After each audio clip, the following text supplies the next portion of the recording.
welcome to this Earth Day service of the Eno River Unitarian Universalist Fellowship, located on the traditional indigenous territories of the Eno people, the Shakori, the Sissipaha, Saponi, and Lumbee peoples, and what we now occupy as Durham, North Carolina. My name is Reverend Jacqueline Brett, and whoever you are, wherever you come from, whatever your race, your gender, whomever you love, and wherever you are on your spiritual journey, we welcome you. If you're new to this community or if you're visiting today, I invite you to introduce yourself in the chat box.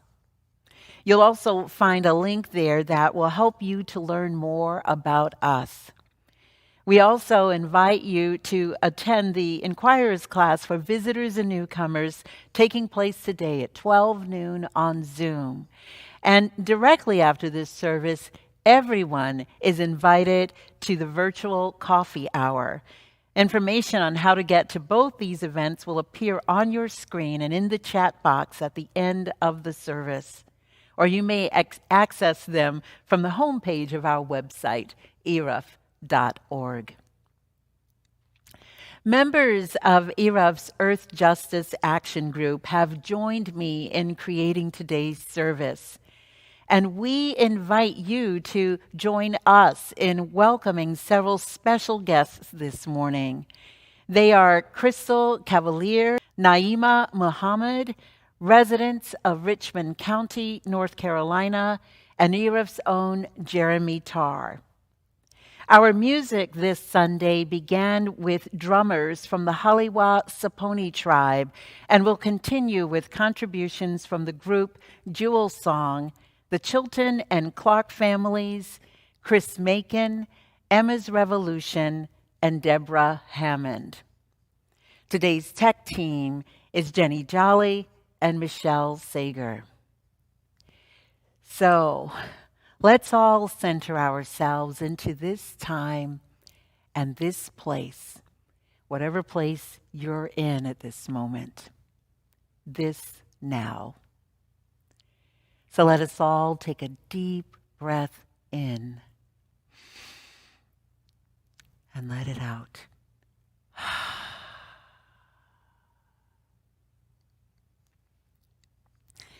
We continue our service with the prelude by Jewelsong.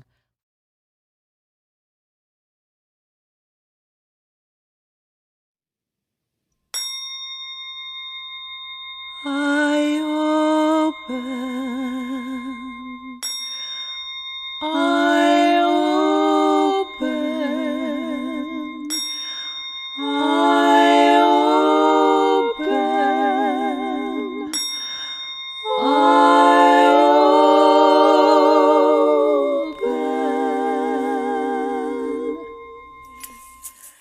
I open my mind to the power of inspiration, to ideas and ideals, to visionary schemes. I open my senses to the power of creation, to the active spark of change upon the world and how it seems. I open my heart to the power of connection, to the currents of emotions that direct the hidden streams. I open my soul to the power of intention, to the purpose that has brought me here to manifest my dreams. To the air I breathe and the fire that warms and moves me, to the water I am made of and the earth I stand upon. There is nothing I can give to match the simple grace bestowed on me. The gifts of life can never be repaid, just passed along.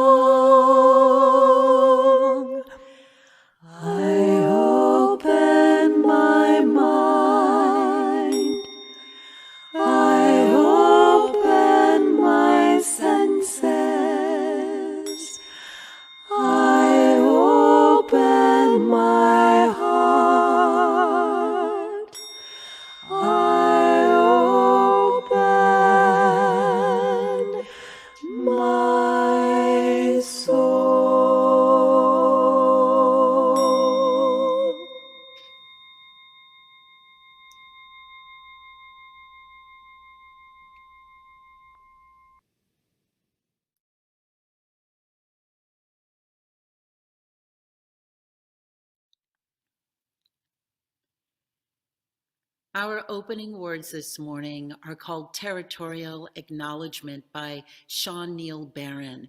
They have been adapted for us here at ERUUF. We gather together as a community of seekers to honor the interdependence of life, to respect the dignity of all, and to honor the land we walk humbly upon. Friends, let us acknowledge that we walk upon the traditional territories of the Ino, Shakori, Sissipaha, Saponi, and Lumbee, the original nations of this land who continue to cry out for justice and self-determination. We are blessed with a space and opportunity to strive to live out our common principles, to bring justice, equity, and compassion into our daily lives, to resist all that threatens the earth and her people, and to live out our dream of a world community of peace, liberty, and justice for all.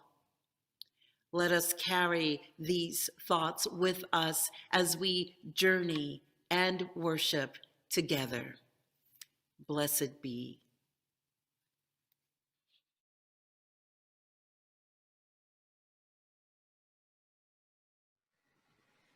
Our chalice lighting words this morning are by Lynn Harrison. Committed to respond to the call of a wounded world, we join together this day with loving hearts, hands, and minds.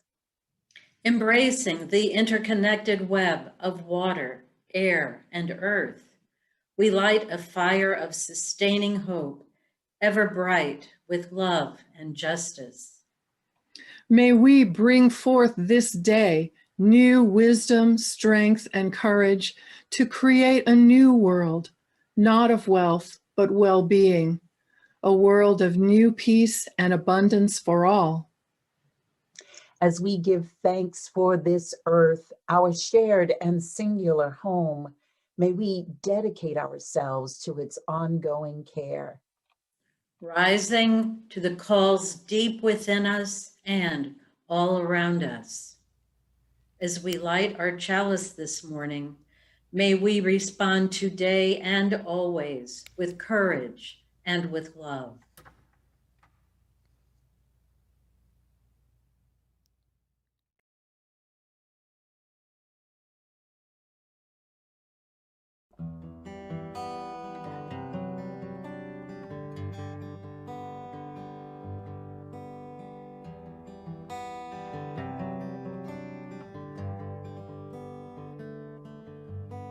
This is an open letter from you and me together. Tomorrow's in our hands now.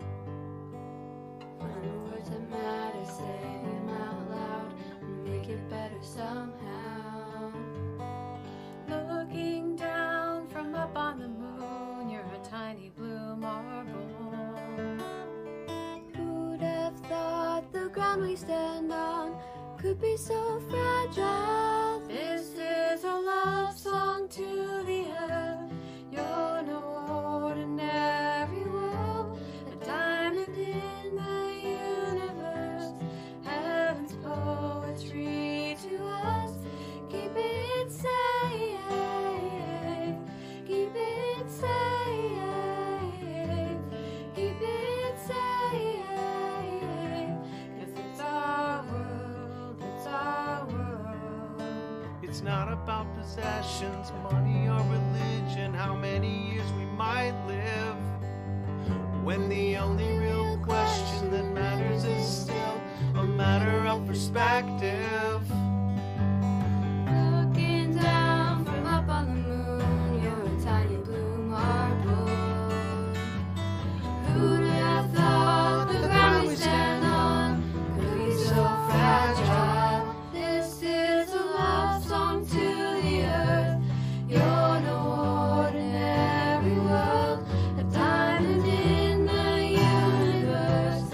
Heaven's poetry to us. Keep it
say, 'cause it's our world, it's our world. this is a love song to the earth. You're no ordinary world, diamond in the universe. Heaven's poetry to us. Keep it saying, keep it saying, keep it saying. 'Cause it's our world, it's our world. It's our world. It's our world. It's our world. It's our world.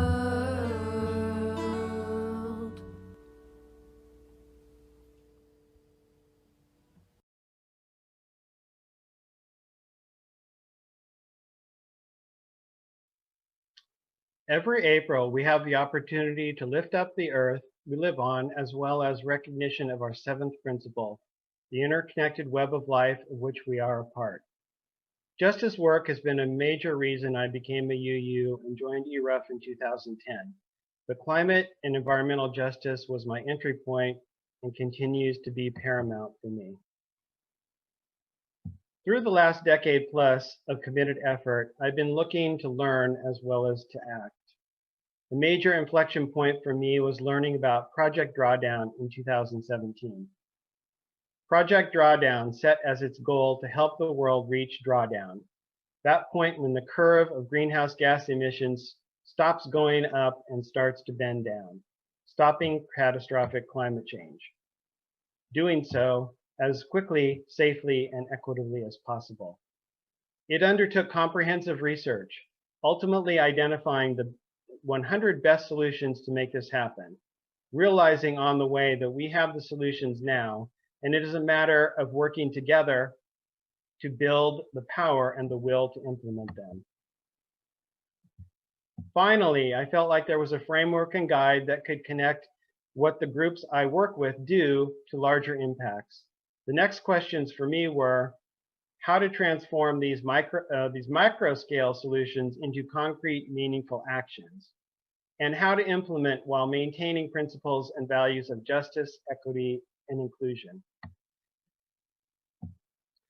In taking the Game Changer Initiative workshop with Pachamama Alliance, I learned about the 4 levels of action and that climate activists have been focusing almost all of our efforts on level 1, individual action, and level 4, government policy advocacy.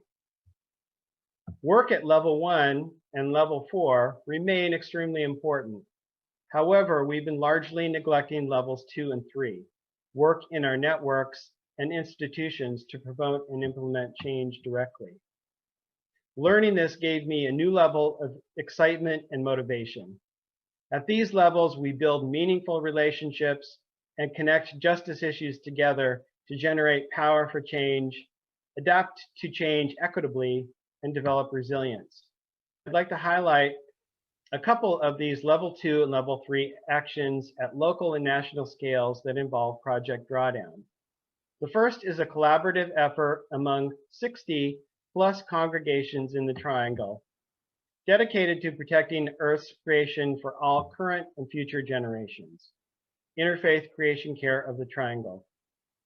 ERUUF's Earth Justice Action Group is a member of this collective, which is using Drawdown as a frame for its climate and environmental justice efforts. The second is a national effort among UUs and partners, the UU Drawdown Initiative.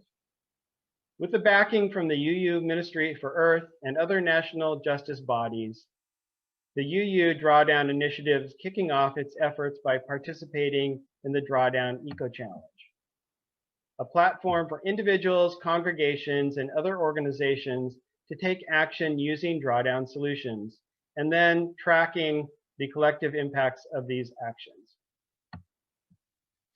ERUUF has formed a team as we have done in past years, but what is exciting to me is being a part of and contributing to this much bigger effort.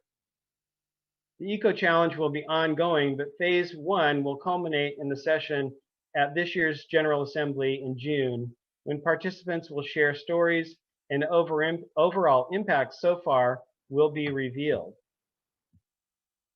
I encourage you to join this effort as part of ERUUF's team or as a member of the National UU team.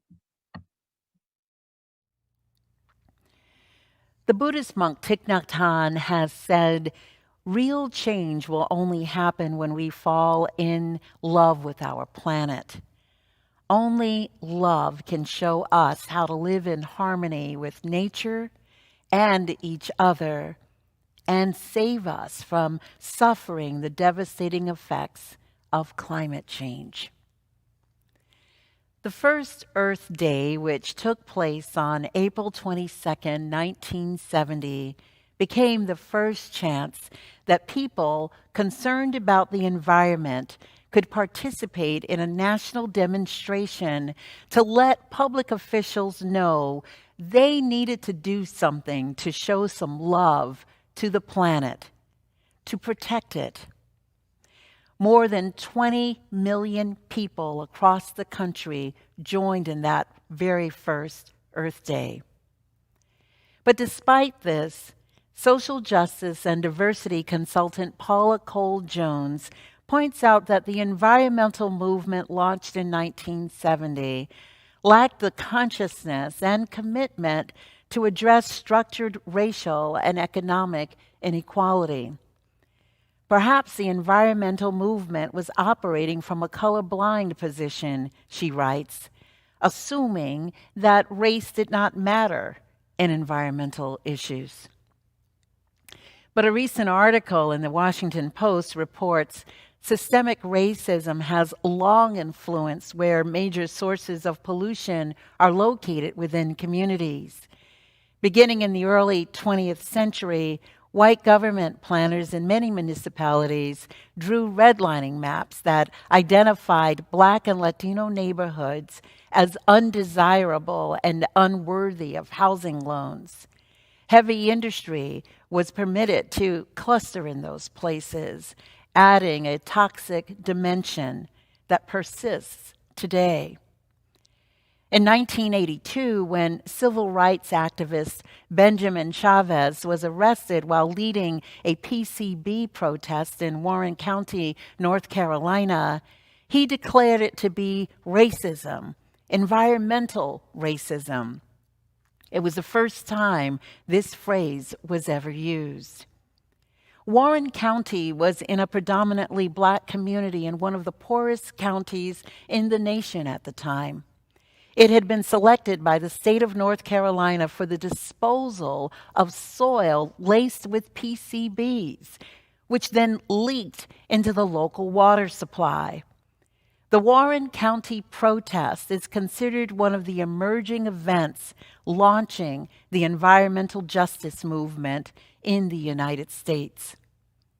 But, as the Washington Post reports, given little support by white philanthropists, environmental justice groups run by Black, Latino, Native American, and Alaskan advocates historically have been as impoverished as the communities they represent. The organization, called Mothers Out Front, acknowledges that low-income communities and communities of color are more likely to be in the shadows of multiple sources of pollution, including dirty power plants, incinerators and landfills, roads with high auto and diesel emissions, and they also face obstacles preparing for and recovering from climate change-related disasters. Climate change has a disproportionate impact on these frontline communities, although they actually contribute less to climate change, but are most likely to be on the receiving end of the devastating impacts of fossil fuel extraction and consumption. But I'm happy to say there's been some good news.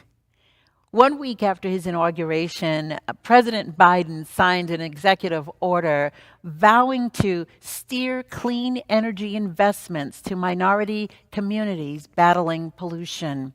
placing environmental justice at the core of his plan to fight climate change. And he's named the Native American and African Americans to key environmental posts in his administration.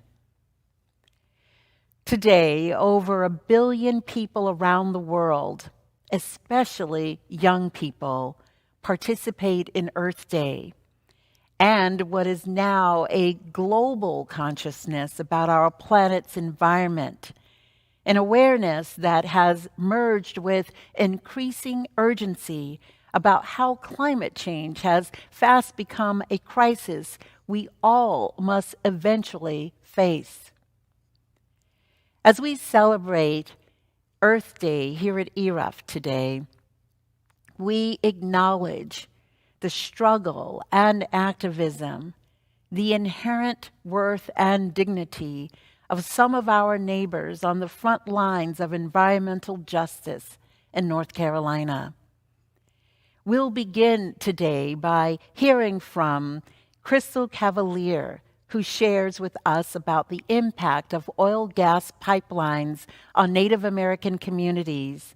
This will be followed by a video featuring Naeemah Muhammed, who discusses the work of the North Carolina Environmental Justice Network, a grassroots, people of color-led coalition of community organizations and their supporters who work with low-income communities and people of color on issues of climate, environmental, racial, and social injustice.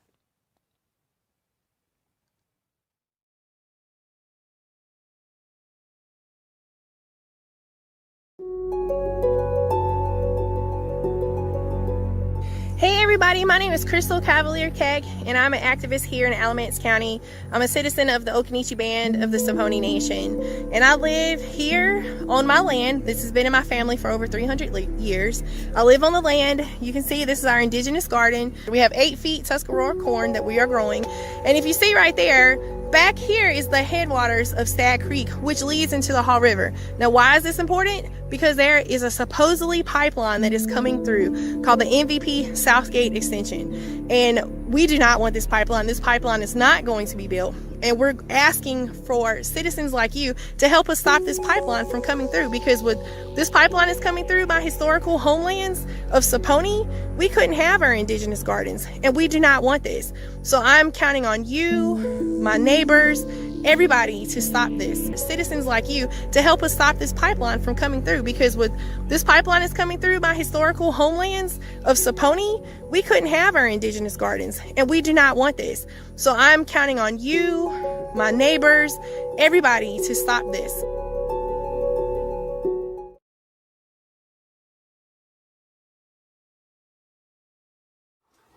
Well, hi everybody. I'm Naeemah Muhammed, and I am the co-director, community organizer with the North Carolina Environmental Justice Network. And the North Carolina Environmental Justice Network is a statewide organization, and we work with communities that's living with environmental hazards, in particular concentrated animals. Industrial agriculture is called, and landfills, waste incinerators, chicken litter burning plants, you name it, and we deal with it. And I always say to people, Eastern North Carolina is where the problem is.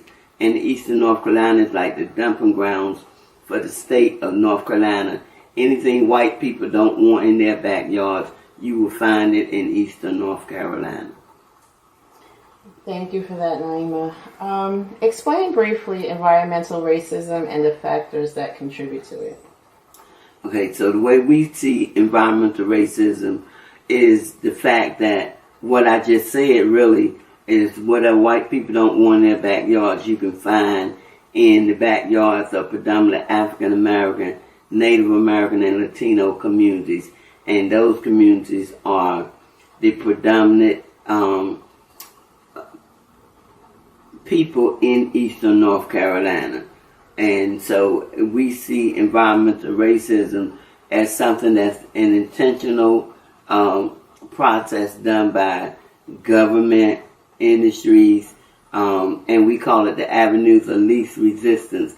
And they dump where they perceive people not to have enough political clout or economic power to fight them off. And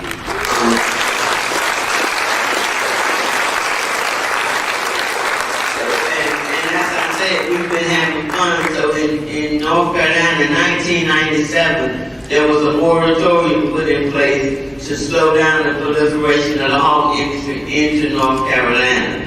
And I should tell you right there that when we say slow it down into North Carolina, we should say eastern North Carolina, because they didn't look at any other parts of the state. The one place they did look was the golf course there, and of course, you know, they weren't having no hogs around them while they trying to play golf. And so, you know, so that money got together and they defeated that money of the pork industry. And as a result, they weren't able to go where they were trying to go in that particular community. And so they wound up in eastern North Carolina, and they started out in Halifax County, which is at the northeast corner of North Carolina. The communities there, the white and black communities there, came together for the first time in the history of that county. You had the black and whites working together to try and address a problem. And the county had profited off of this division for so many years. They shot the mess out of them when they came together. They didn't know what to do with that. And but as a result, it didn't take but a hot minute for them to get what they wanted, because they were not trying to see that too much. And so we always say, so as a result of that struggle in Halifax County, the moratorium came about in 1997 to slow down the proliferation. And then we always say, while we were fighting at the front door, which is the northeast corridor, the industry snuck around and went in the back door down in the southeast corridor of eastern North Carolina, and they just riddled the areas with hogs. So all of the counties represented here are in the southeastern part of North Carolina. And this is where the industry is most heavily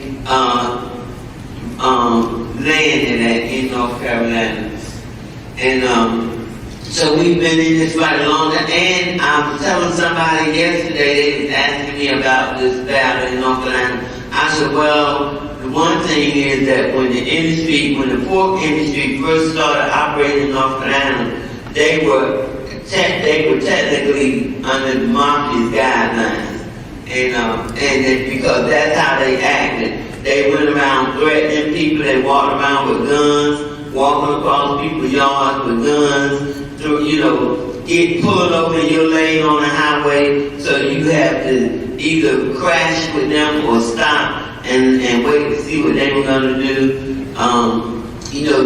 Going to people's causing people to lose jobs, following people around, seeing if they going to meetings, threatening people as they leave meetings, and running people off the roadway. They just had mafia behavior.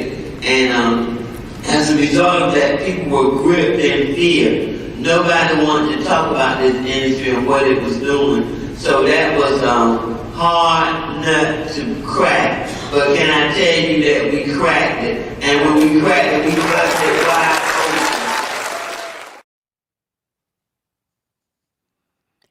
When you love someone, says Thich Nhat Hanh, you want to take care of them as you would take care of yourself.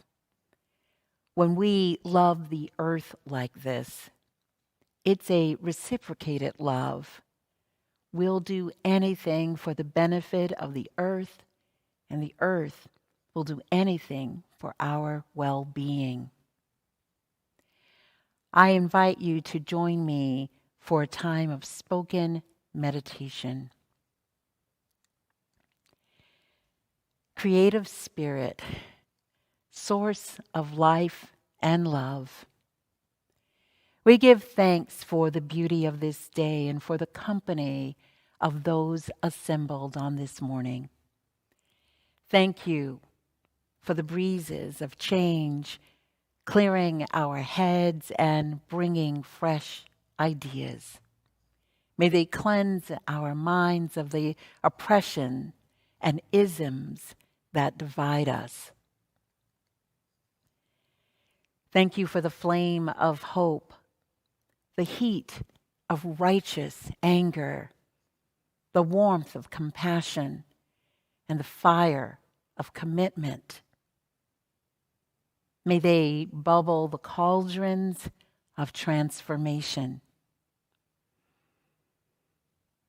Thank you for oceans of love, rivers of connection, tears of relief, and pools of serenity. May healing waters flow over us and through us and among us, wearing down the sharp rocks of despair to bring joy in the morning. Thank you for the good earth beneath us, around us, and within us. May we take this clay and co-create a new realm of justice and beauty. Thank you for all these and more. We accept our gifts and commit to building, sculpting, painting, singing, and dancing them to life, to abundant life. Amen, Ashe, and blessed be.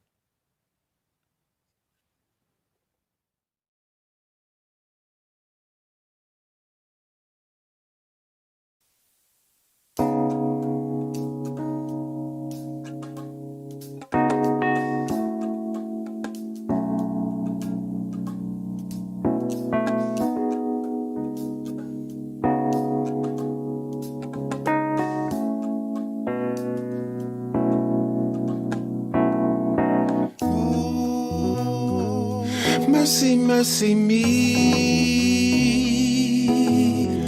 Things ain't what they used to be. No, no, no.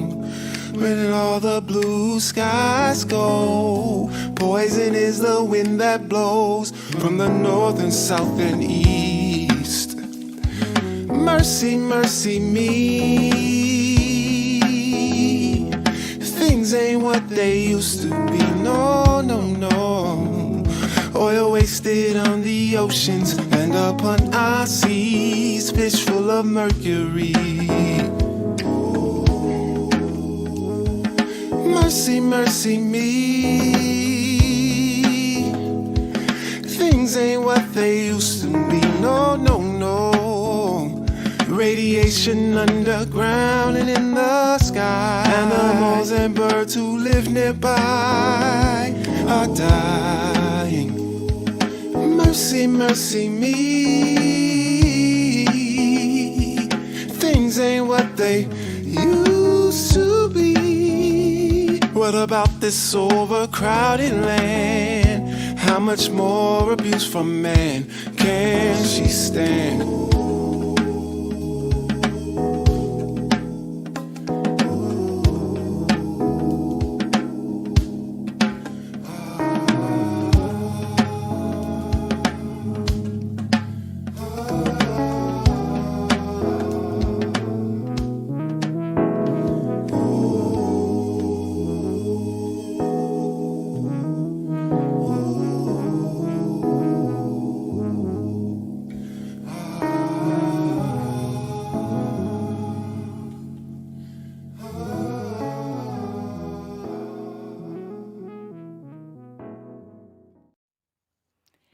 We next hear from the residents of Richmond County, North Carolina, who have been partnering with the Dogwood Alliance to address the Aviva wood chip plant coming into their community.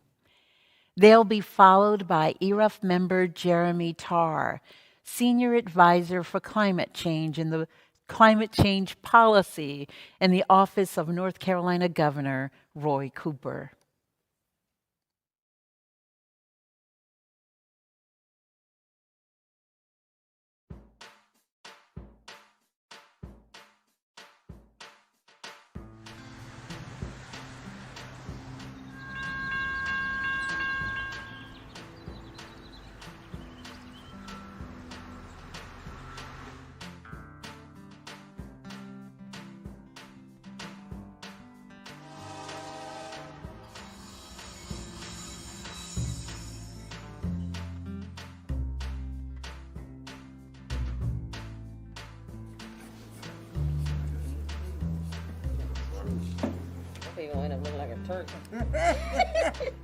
The polluters, the big companies, the commissioners who are hungry for money, they will continue to put their pollution, because things have pollution, in vulnerable areas where people don't have the money to fight against them.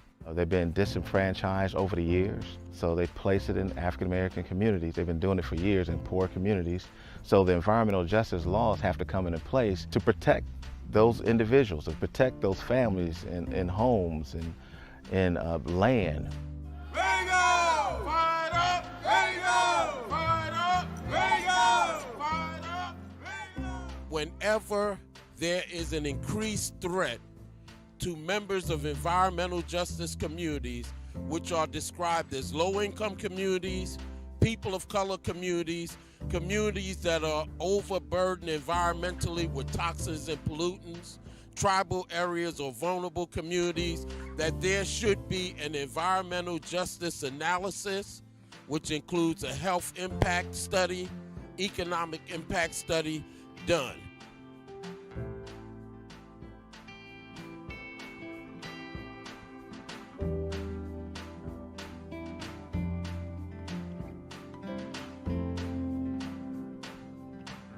I have COPD and lung disease now. I've actually had 3 mini strokes. Sometimes I have to actually be hooked up to a breathing machine, and I have the inhalers, and sometimes when I'm out here, my eyes like a burn and turn blood red. So just my experience of me living here.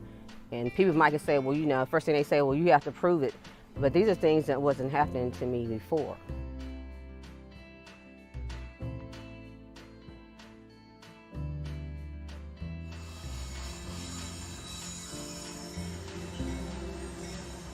This little town here of 46,000 people, most of them I know that ain't my family.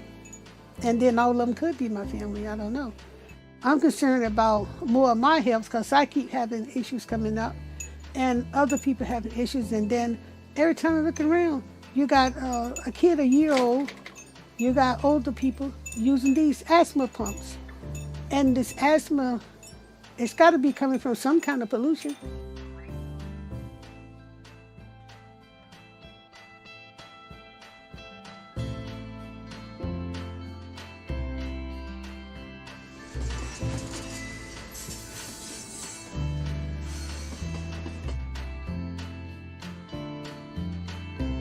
I just don't like the whole idea of big business as usual coming in and polluting a community. That's real serious to me because people could actually get sick and start dying from this. Our community is already dealing with a lot of problems, and Enviva is only going to make it worse.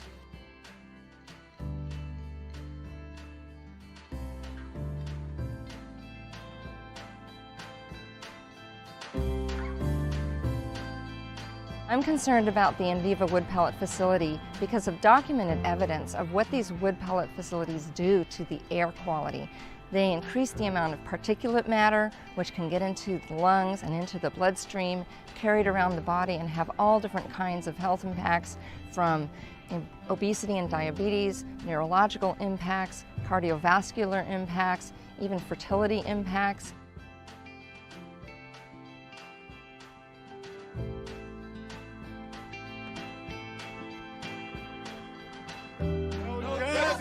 No peace! No justice, no peace! No justice, no peace!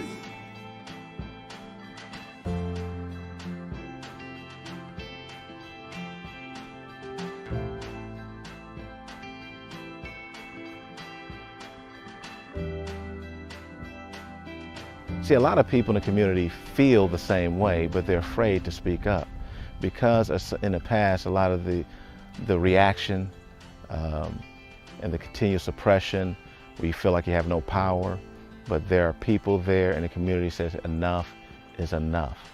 And there are some citizens, especially those who are involved with concerned citizens of Richmond County, who are directly affected, where the plant is only a mile away from them.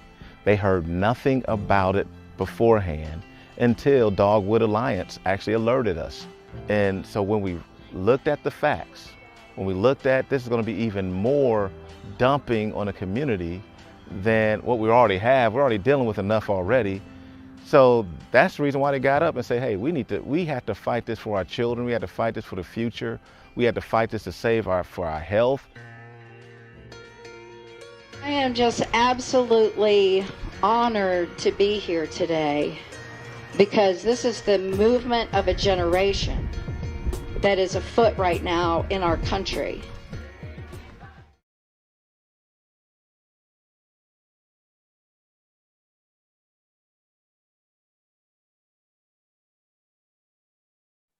"51 years ago, my parents and many of you celebrated the first Earth Day. The early 70s were monumental for the environmental movement, which saw passage of the Clean Air Act, the Clean Water Act, and other landmark environmental laws, as well as the creation of the US EPA. Unfortunately, we're still fighting for clean air, clean water, and clean land. Over the past few decades, we've added the challenges of climate change and environmental justice to the canon of environmental issues. I grew up in Charlotte as a UU with a mother and grandmother that also are UU. And as a kid, I remember learning the 7 principles, and the 7th particularly stood out to me: respect for the interdependent web of existence of which we all are a part. I love that phrase and still do. The interdependent web of existence. Today, as Governor Cooper's senior advisor for climate change policy, I dedicate most of my waking hours each day and quite a few nights to advancing policies that decarbonize our economy and help protect us from the impacts of climate change. Policies that recognize climate change affects virtually every aspect of our lives. Policies that recognize our existence depends upon an interdependent web with each other and the natural world. And policies that respect the inherent worth and dignity of every human being. It's an honor to serve the people of North Carolina and Governor Cooper by working on one of the most significant challenges of our day. We've all seen the impacts of global climate change right here in North Carolina. Lives lost or displaced from natural disasters, property damage from extreme floods, health impacts from increased temperatures, and 2 so-called 500-year floods in just 3 years. It's daunting to look squarely at our climate crisis as we face other challenges like racial justice, COVID, and economic recovery. But the bright spot for me with climate is that our future really is in our own hands. The severity of climate impacts depends upon how quickly and how deeply we reduce greenhouse gas emissions. And we know how to do that. Transition to a clean energy economy, move to zero emission vehicles, and increase access to other modes of transportation, increase resilience by preparing now for future disasters, and rebuilding stronger and smarter in the aftermath of extreme weather events. We also control how equitable our transition to a clean economy will be, and we know how to do that. We must include communities in decision-making and incorporate their input into policy decisions. We can develop and implement policies. We can invest in projects that don't just avoid perpetuating historical injustices, but fix them. Governor Cooper is leading us to a more equitable and sustainable future through many actions, and I'll just mention a few. He issued a landmark climate and energy executive order to achieve significant economy-wide emission reductions and transition us to a clean energy future. He's worked with a wide range of stakeholders to develop North Carolina strategic plans for clean energy, zero emission vehicles, resilience, and each of those plans have recommendations dedicated to promoting equity and justice. He's established the Andrea Harris Task Force to address the social, environmental, economic, and health disparities in communities of color disproportionately impacted by COVID. And he's established the Task Force for Racial Equity in Criminal Justice, which is led by Attorney General Josh Stein and North Carolina Supreme Court Justice Anita Earls. Governor Cooper also has worked with 24 governors from across the country to advance climate action at the state, federal, and international levels through the U.S. Climate Alliance. The Alliance represents over 55% of the U.S. population, 60% of U.S. GDP, and has been a critical voice over the past 4 years to let the international community know that most of the United States has remained committed to the Paris Agreement over the past 4 years. This week's announcements, climate announcements by President Biden are particularly encouraging. For example, the new US commitment under the Paris Agreement is to achieve at least 50 to 52% reduction in net greenhouse gas emissions by 2030. Together at the federal, state, local, community, and household levels, we all are working to create an equitable North Carolina where folks are healthier, safer, have more money in our pockets, and live in a thriving environment. Each of us has an important role in that mission, as we are all a small part of that interdependent web of existence. We create beloved community here at ERUUF by being the change we wish to see and through the relationships we form among one another and with our neighbors beyond our walls. We offer our time, talent, and treasure as we create the world we wish to see. We will take up the morning's offering using the link you'll find in the chat box. And our music for the offertory is Our House is on Fire by Emma's Revolution.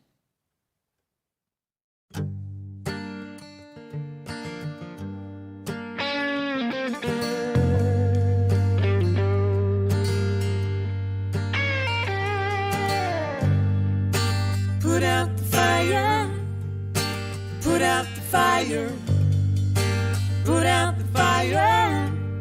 Our house is on fire. Put out the fire, put out the fire, put out the fire. Our house is on fire. We love you, we hear you, we commit to change our ways, not later, but sooner.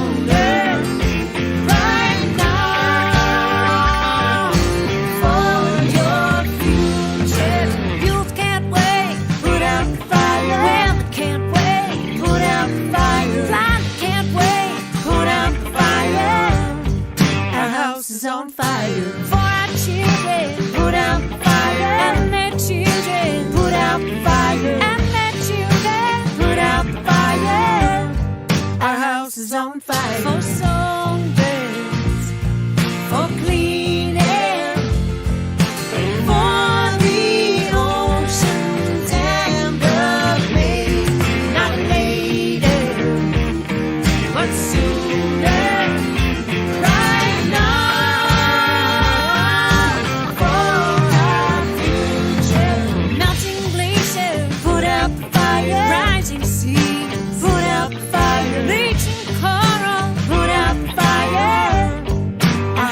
On fire, shrinking shoreline, put out the fire, sinking island, put out the fire, growing dry land, put out the fire. Our house is on fire.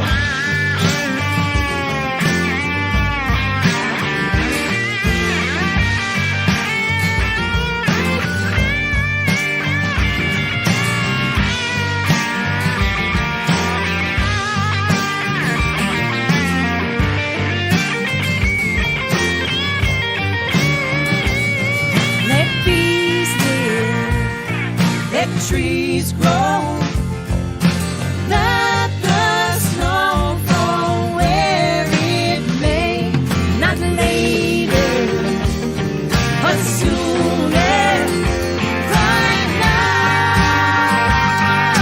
for the future, right now, for the future, right now.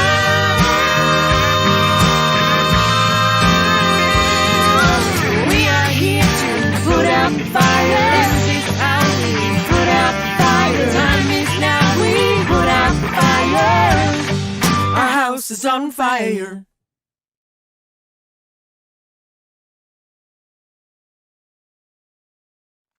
We give thanks for all the gifts of this beloved community. Our closing hymn is "The Tide is Rising," sung by Debra Hammond.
The tide is rising, and so are we.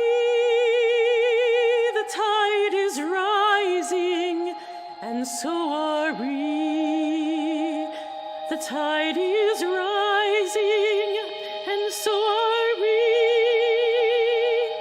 This is where we are called to be. This is where we are called to be.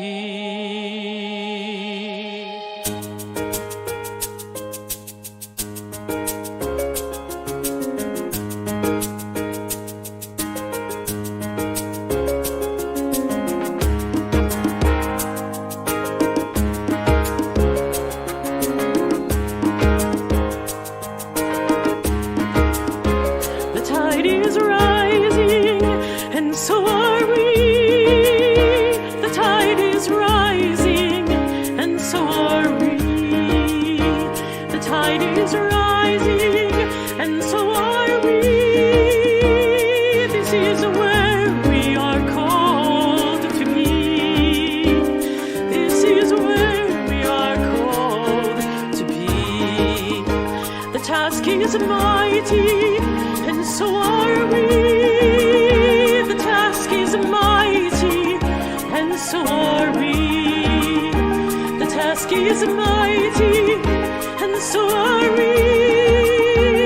This is where we are called to be. This is where we are called to be. The land is holy, and so are we. The land is holy, and so are we. The land is holy, and so are we. This is where we are called to be. Oh, this is where we are called to be. The world is ready, and so are we.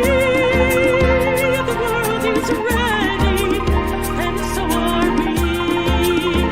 The world is ready, and so are we. This is where we are called to be. This is where we are called to be. Oh, this is where we are called to be.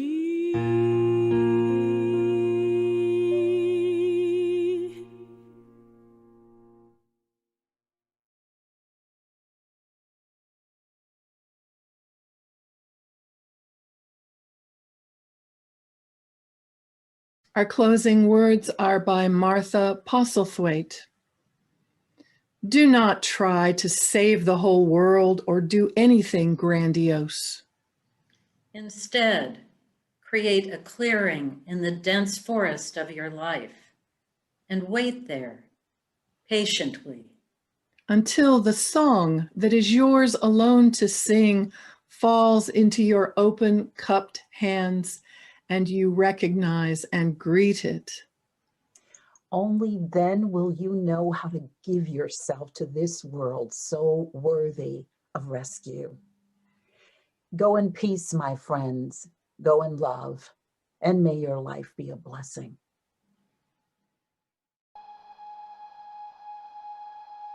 The tide is rising, and so are we. The tide is rising, and so are we. The tide is rising, and so are we.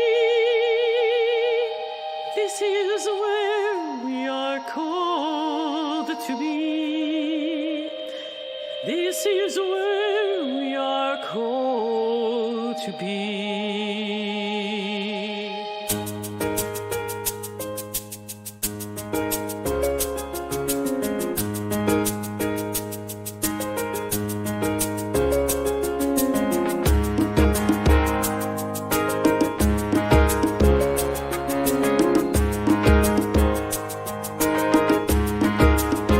The tide is rising, and so are we. The tide is rising, and so are we. The tide is rising, and so are we. This is where we are called to be. This is where we are called to be. The task is mighty, and so are we. The task is mighty, and so are we. The task is mighty, and so are we.